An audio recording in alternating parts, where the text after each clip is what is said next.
"Sir, my mommy is crying in the bathroom." The CEO stepped in and did something no one expected. The train station buzzed with restless movement. Outside, the rain fell in fine needles, soaking everything with a chill that clung to skin and bones. Inside the waiting room hummed with the roll of suitcase wheels, the announcements over the speakers, and the low murmur of people checking their watches and sighing over delays. "Attention, passengers," the speaker crackled. "The regional line 7 to Springfield is delayed approximately 45 minutes due to weather conditions. We apologize for the inconvenience." Near the ticket counter, a little girl stood alone. She couldn't have been more than 6 years old. Her coat, clearly second-hand, clung damply to her thin frame. Brown curls stuck to her forehead in limp spirals, and her small hands clutched a worn bunny plush whose ears drooped like wet leaves. The clerk behind the counter looked up, frowning. "Sweetie, where are your mom or dad?" The girl swallowed hard. Her lips trembled from the cold. Her voice came out barely a whisper. "Sir, my mommy is crying in the bathroom," she said. "We can't go home." The words didn't sound rehearsed. They were raw and uncertain, like a child trying to grasp something she shouldn't have to understand. The ticket clerk blinked, unsure what to do. He glanced around for a supervisor. That's when a man in a black suit passing by with a coffee in hand stopped. He was heading toward the south terminal, blending into the crowd despite his sharp appearance. His dark coat was still speckled with rain collar turned up against the wind. He wore no visible ID badge. Nothing about him suggested he was station staff, but still he stepped forward. He crouched down slowly so as not to scare her. "Hi there," he said softly. "What's your name?" The girl sniffled, wiping her nose on her sleeve. "Sophie," he nodded. "Nice to meet you, Sophie. I'm Kevin." She looked at him hesitantly, but relieved that someone was finally listening. Her voice stayed low. "Mommy's name is Emily," she said. Maybe we'll have to sleep here tonight, but I don't want her to be sad anymore." Kevin's eyes flicked toward the restrooms. His mind quickly pieced together a picture no child should have to describe. An overwhelmed mother with no options crumbling quietly behind a closed door while her daughter stood alone among strangers. This wasn't a lost kid. It was something entirely different. He stood and looked at the ticket clerk. "Can you watch her for a moment?" The clerk nodded wide-eyed. Kevin walked to the restrooms. He paused outside the women's and hesitated not out of embarrassment but respect. Then he knocked once and again softly. "Excuse me," he said, keeping his voice calm but clear. "My name is Kevin. I think your daughter Sophie is waiting outside. She's worried about you. I just want to make sure you're okay and maybe help if I can." At first, there was no response. Then, after a long few seconds, the door creaked open. The woman behind it looked startled but barely composed. Her blonde hair was hastily pulled into a bun, now partly undone and damp from the rain. Her eyes were red. She wore a button-up shirt, wrinkled, and jeans darkened by water. In one hand, she clutched a frayed canvas bag. "I'm sorry," she said quietly. "I didn't mean to cause trouble. We're fine." Kevin didn't step closer. He didn't try to peer past her or offer immediate pity. He just looked at her. Really looked. And what he saw wasn't a woman falling apart. He saw someone holding it together by sheer willpower. "No trouble at all," he said gently. "Your daughter handled things really bravely. She just didn't know what to do." The woman. Emily, he assumed, closed her eyes for a second, then opened them again, blinking back any emotion still threatening to spill. "I just needed a minute," she said. "Just a minute to breathe." Kevin nodded, and in that moment something subtle shifted in him. Not pity, but respect. Because there in the fluorescent-lit hallway of a station full of people too busy to care was a mother in rain-soaked clothes who'd stepped into a bathroom not to give up, but just to cry. And sometimes that was the strongest thing a person could do. Kevin walked out of the restroom hallway with a heaviness he couldn't explain. The woman behind that door wasn't fragile like he might have assumed. She wasn't drowning. She was just exhausted from treading water too long. A few minutes later, she emerged. Her blonde hair, now slightly drier, was still messily tied back. Her clothes clung to her in damp folds, and her eyes were red-rimmed but steady. Her hand held Sophie's tightly like an anchor. She approached him with a composure that seemed stitched together by pure willpower. "Thank you," she said softly. "I'm sorry for causing a scene." Kevin looked at her closely. The redness in her eyes hadn't stolen their determination. She wasn't panicking, just worn out. "No problem," he replied, his voice softer than usual. "But do you need help?" Emily paused. There was the slightest flicker of something temptation, maybe, but it passed as quickly as it came. She shook her head. "I don't ask for handouts. I'll figure it out." Kevin exhaled slowly. He didn't know what response he'd expected, but this quiet dignity unsettled him in a way he hadn't anticipated. "Do you have family nearby?" he asked gently. "Friends you can call?" Emily's expression didn't waver, but her eyes dropped. "No, it's just us. We live in another state. I came here today for a job interview." Her voice was steady, almost too steady, but it didn't go well. He tilted his head. "Can I ask why?" She hesitated, then seemed to make a decision. Her lips pressed together. Her gaze drifted to Sophie, now curled up on a nearby waiting bench, hugging her bunny plush. "Because I brought my daughter," Emily admitted, her voice low but clear. "It was my 4th interview in 2 weeks. I had no one to watch her, and I couldn't leave her alone." She reached into her coat and pulled out a worn, faded wallet. Opening it revealed a few crumpled bills and coins, barely enough for a bus ticket, let alone a train ride across state lines. "I borrowed money from a friend to get here," she continued. "I really thought this one would work out, but after the interview I checked my wallet and realized I don't have enough to get us both home." Her fingers tightened around the wallet, then relaxed. "I went into the bathroom," she added, "not to give up. I just needed a place to cry for the first time in months." The last sentence dropped into the space between them like a stone. Kevin said nothing for a moment. He stood there in his dry, expensive suit, feeling the weight of his position in a way he hadn't in a long time. He had access to everything he needed: hotel rooms, cars, entire terminals, while this woman had nothing but pride to stand on. "Can I help?" he said finally. "I could buy you a ticket, or at least find you and Sophie a warm place to stay tonight."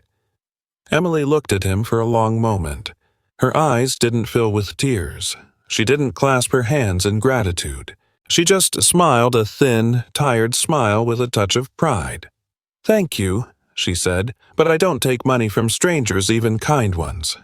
She glanced at her daughter again. "I'm trying to teach her we don't rely on pity, even when it's well meant." Kevin nodded slowly, letting the words settle. He respected that deeply. Then a thought sparked. What if? He began slowly, as if testing the idea aloud. "I told you there's a temporary opening at the customer service desk here in the station. No recent experience needed, just poise, the ability to handle questions calm passengers think on your feet." He met her gaze. "Would you be interested?" Emily blinked. Then, unexpectedly, she laughed, a dry, almost bitter sound. "I used to be the executive assistant to the vice president of a global travel company," she said, half smiling. "Now I can't afford a train ticket." Kevin didn't return the smile, not out of pity, but something more complex, something like admiration. "Maybe," he said, "this isn't your end. Maybe it's just a transition. And sometimes a train station isn't where the journey stops." He nodded toward the floor. "Sometimes it's where it begins." Emily looked at him again, really looked. And for the first time that day, the dim station light caught something new in her eyes: hope. Emily started work the next morning. Her new job wasn't glamorous, manning the customer service desk near the main lobby of the station. She wore a borrowed staff vest over her wrinkled blouse, her name scribbled on a temporary badge. Still, she arrived early, hair tied back, eyes alert. Sophie sat quietly in the small staff break room just behind the service window, coloring with a box of worn crayons and humming to herself. She didn't complain, didn't whine. She seemed to understand this was part of something important. From the start, Emily dove in with quiet focus. She directed lost tourists with gentle clarity. She smoothed tense complaints with the calm of someone who'd handled real emergencies. When a train got canceled due to a power issue, it wasn't the supervisor who stepped up. It was Emily, who calmly rerouted passengers, handed out refund forms, and made sure a family with young kids found warm seats to wait out the delay. The other employees noticed. "She's new," one conductor asked a colleague after watching her handle a crowd. "Temporary," the colleague replied, "but maybe not for long." Unbeknownst to her, Kevin had been watching discreetly for several days. He didn't hover or interfere, just observed from the upper level from behind a pillar from the small security cameras he occasionally checked when alone in his office. What struck him wasn't just her efficiency. It was her kindness, the way she knelt to meet elderly passengers at eye level, the way she explained platform changes to non-English speakers without a trace of frustration. The way her worn but honest smile reassured people. It wasn't just service, it was care. One afternoon during a lull, Kevin passed by the break room. Sophie was sitting alone at the small table with her coloring book and a juice box. She looked up at him and grinned widely. "Hi, Uncle Kevin." He smiled, slightly surprised. She remembered his name. "Hi, Sophie. You doing okay?" She nodded, swinging her feet under the chair. Then, after a pause, she asked, "Do people sleep forever in train stations?" The question caught him off guard. He knelt beside her chair. "Why do you ask?" She glanced toward the window where her mom was still at the desk helping a man with a large suitcase.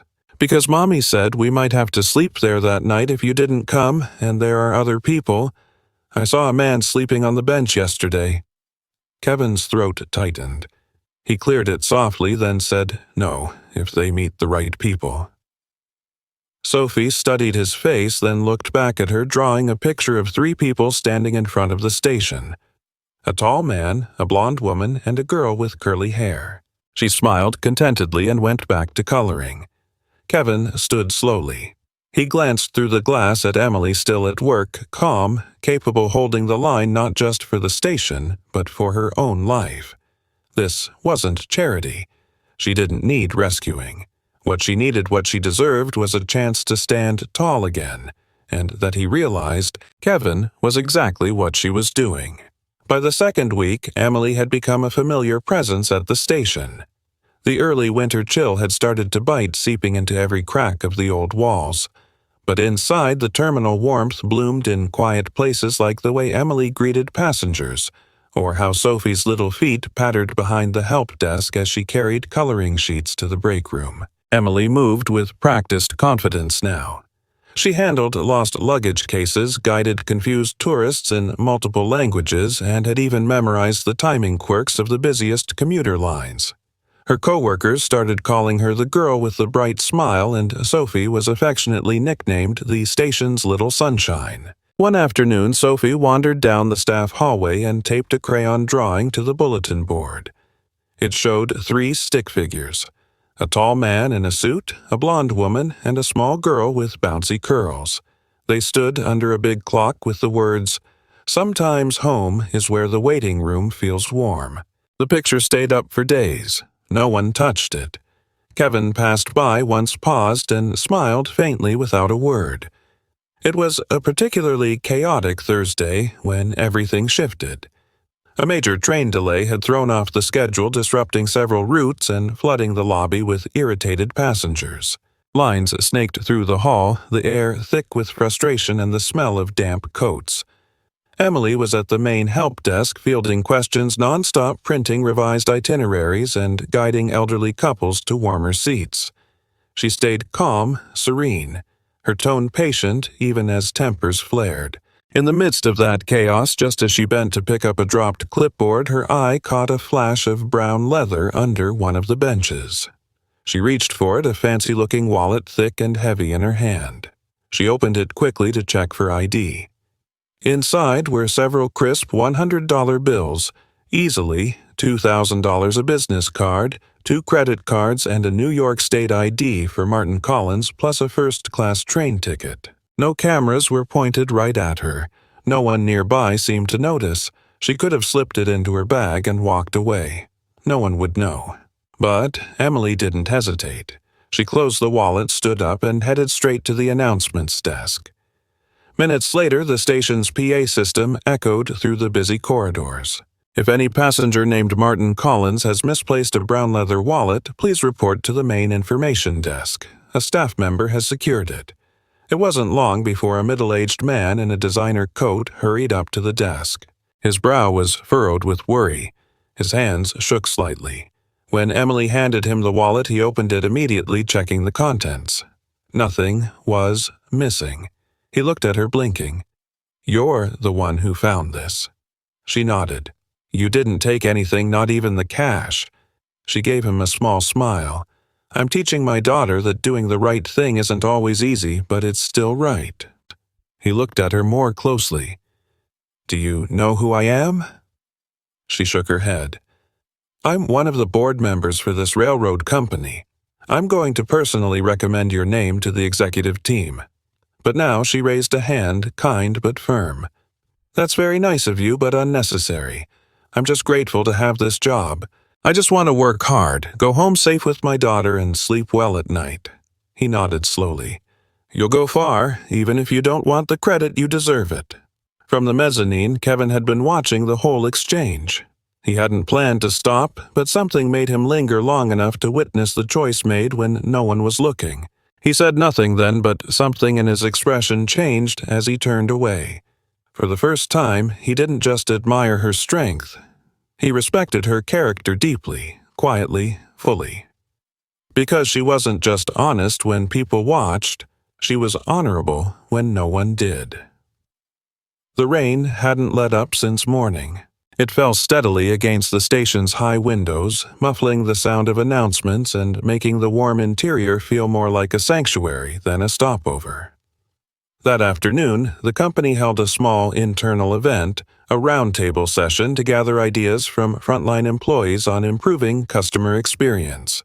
It was Kevin's initiative, part of a quiet leadership shift that had started after seeing the station through Emily's eyes. Though he was the CEO, he stayed anonymous in the meeting, sitting in the back, blending with the mid-level managers. Emily had been invited to join at the last minute. She took a seat near the center, surrounded by veteran staff, many of whom didn't fully know her story yet. But she didn't hesitate when it was time to speak. She cleared her throat softly and began. "I think the wheelchair ramp near Platform 4 could be improved. It's too steep for someone without help."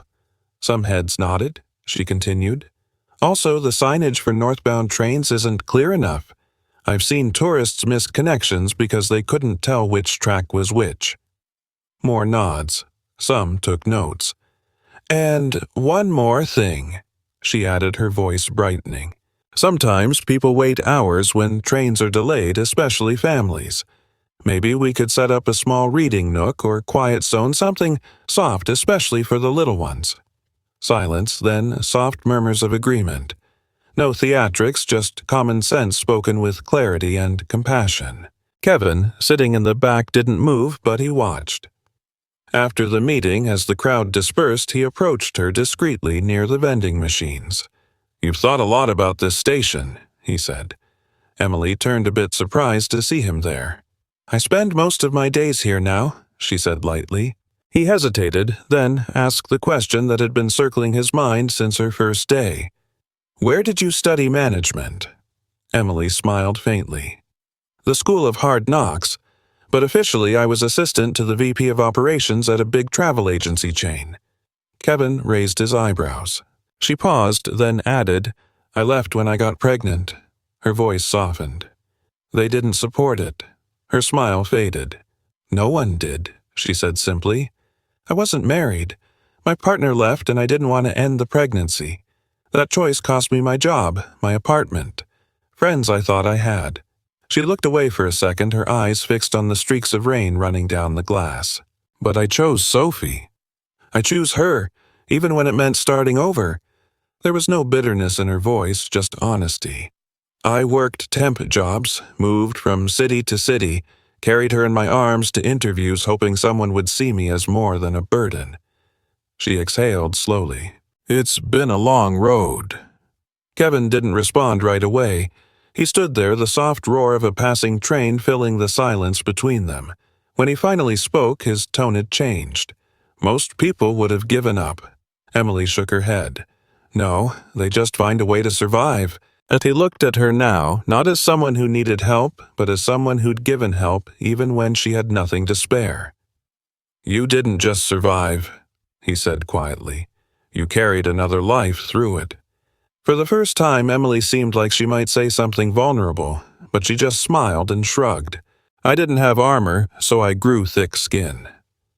They stood in silence again, two people from entirely different worlds, but in that moment perfectly aligned.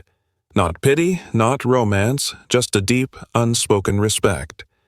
And, for Kevin, it was the moment he stopped seeing her as a temp employee. He started seeing her for who she really was, a fighter without a sword, a leader without a title, a mom who never quit. December arrived, bringing the first dusting of snow and a hush that softened even the station's busiest corners. Garlands draped the walls, fairy lights twinkled around the stair railings, and in the main lobby stood a modest Christmas tree. It was small, a bit crooked, but it glowed with ornaments made by staff kids. Sophie loved it. Every morning she'd tug Emily's hand to stop and say hi to the tree before heading to the staff room with her coloring books. The employees had started calling her the station's little light. One afternoon, just 2 weeks before Christmas, a kind elderly attendant gifted Sophie a new box of crayons, pastel shades, and glitters. Sophie beamed. Thank you. I'm going to draw something special. She sat cross-legged on the lounge floor, tongue poking out in concentration as she carefully wrote a letter. This time not to her mom or Kevin, but to Santa. When she finished, she folded the page neatly and slipped it between her sketchbook pages. She didn't know that later that night, as Kevin stayed late to help set up the station hall for a staff breakfast, he'd pick up her forgotten sketchbook to store it in her cubby, and the letter would fall out. He knelt, curious, and read it silently. Dear Santa, this year I don't want a doll or a bike.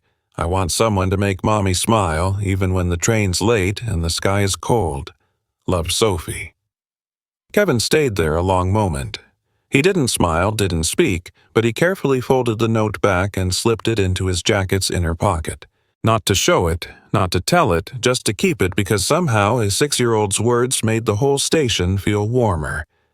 A few days later, the wind picked up. The sky was steel gray with the first flurries of snow, and passengers hustled through the lobby with scarves tight and tempers short. Emily sat alone on one of the benches near Platform 3, her coat too thin. A paper cup of tea cooling in her hands. She'd just gotten another rejection email, the third that week. Her shoulders slumped slightly, and she pressed the warm cup to her cheek as if to thaw the weight behind her eyes. She didn't notice Kevin's approach until a fresh cup of tea was placed gently beside hers. Steam rose from it. It was hot new. She looked up. Kevin was there in his usual dark coat, no words, no clipboard, no agenda. He didn't sit, didn't ask. He just offered the drink and said quietly, I can't change your past, but I can be here in your present if that means anything. Emily blinked. She didn't thank him, didn't put on a polite smile. She just nodded once, then looked away. For the first time in a long time, she didn't hide the redness in her eyes, didn't cover the exhaustion or the quiet, aching disappointment, and for the first time she didn't feel ashamed of it. Kevin stayed by her side watching trains come and go in the distance. The silence between them wasn't awkward. It felt like the station itself had paused for a second to let something settle softly between them. Not a grand gesture, not a rescue, just kindness, quiet, steady, and real. And in his coat pocket, Sophie's letter warmed slightly against his chest. A week before Christmas, the station hummed with quiet cheer. The annual winter appreciation event was modest, no fancy gala or corporate fireworks, just a heartfelt gathering to honor both employees and passengers who'd brought light to the long winter months. Emily arrived early, bundled in a second-hand coat over her station uniform. Sophie clutched her hand-eyes sparkling at the decorated tables laden with cookies, hot cocoa, and handmade ornaments. Emily expected nothing after all. She'd only been temp, but as she entered the staff hallway, she noticed the bulletin board had changed. The usual train schedules and safety flyers were still there, but now surrounded by colorful holiday cards addressed to her. "Thanks, miss. I would have missed my grandson's wedding if you hadn't helped me find my platform in time. Emster Levinson, 82. To the kind lady at the info desk. I panicked when I lost my wallet. You told me to breathe. That meant more than you'll ever know. Andrew K., single dad. You reminded me kindness still exists. Thanks for rebooking my ticket when I was alone and scared. J., international student." Emily touched the edges of each card gently, as if afraid they'd vanish. Sophie tugged her sleeve. "Look, Mommy, your name's on all of them." "I know," Emily whispered, her voice catching. She pinned the cards carefully to the cork one by one, not to display them, just to remind herself she hadn't just been surviving. She'd been present, making a difference. As she stepped back, an older woman with a cane approached from the waiting area. Her scarf was knit in bright colors, her smile soft. "You might not remember me," the woman said, "but your daughter gave me a tissue last week when I was crying." Emily blinked. I didn't know. I didn't." The woman leaned in slightly. "She said, 'My mommy says crying doesn't mean you're weak. It means you're trying.' That little girl brightened my whole afternoon." She glanced at Sophie, now giggling with a conductor trying to hang a paper snowflake on a garland. "She's a light," the woman added, her eyes crinkled. "You both are." In the main terminal, a temporary stage had been set up for the event's closing words. Kevin was backstage, suit impeccable, tie slightly loosened. He'd been nominated by national press as one of the year's most people-focused CEOs, a title he never asked for and was prepared to politely decline. But instead of giving the speech himself, he handed the cue cards to someone else. "Emily," he said softly, "I think this should be yours." Her eyes widened. "Me, why?" "Because this station's warmer because of you. People feel seen because of you. That's worth sharing." Emily hesitated. Then she took a breath, smoothed her sleeves, and climbed the small wooden steps. The mic squeaked slightly as she stepped into the warm glow of the stage lights. She looked out at the people, not just staff, but passengers, regulars, and folks from every corner of the station. Then she spoke, not loudly, not perfectly, but honestly. "I used to think a train station was just a place people passed through, a stop, a delay, sometimes an end. But lately, I've realized something else." She paused. "Sometimes a station is where you rest, where you breathe, where you start over. And maybe if you're lucky, it becomes a place that feels a little like home." The room went quiet for a moment. Then came the applause, warm, real, from every direction. At the back of the room, Kevin watched, his expression unreadable to most, but Sophie saw it. She ran over and slipped her hand into his. "She was really scared, you know," Sophie whispered. "But not anymore." Kevin nodded slowly, not taking his eyes off Emily. "She doesn't have to be," he said. "Not anymore." The winter fair turned the station into something close to magic. Garlands draped the ticket counters. Warm lights twinkled over the platforms. The scent of cinnamon and hot chocolate mingled with the crisp announcements. Emily stood near the photo booth set up by Track 3, bundled in a dark blue coat. It was new, but not store-bought. A handwritten tag inside read, "From all of us. You make this place better. North Station Team." She ran her hand over the sleeve in quiet reverence. It had been years since anyone gave her something without her earning it first. Sophie came bounding up in a red velvet dress and a pair of felt antlers on her head. She clutched a small white envelope to her chest. "Is Kevin here?" she asked, eyes bright with mischief. Emily scanned the crowd, and there he was, waiting by the snow-dusted platform. No suit today, just a thick knit scarf and his usual quiet presence. Somehow he still looked a bit out of place amid the streamers and cardboard reindeer. Sophie ran to him without hesitation. I have something for you. It's another drawing, even better. She handed him the envelope. He opened it carefully. Inside was a folded piece of construction paper marked in blue crayon. In a child's careful handwriting it said, "Dear Santa, I think I already found the gift. Can I keep it forever? Love, Sophie." Kevin blinked. For a man who ran entire rail networks, who made multi-million-dollar decisions with a signature, he found himself completely unprepared. He looked up. Emily was a few feet away watching. She didn't speak, didn't rush forward. She just gave him the smallest, quietest nod. And Kevin understood. No confession, no dramatic kiss under falling snow. Just a silent agreement that something had shifted and it didn't need naming.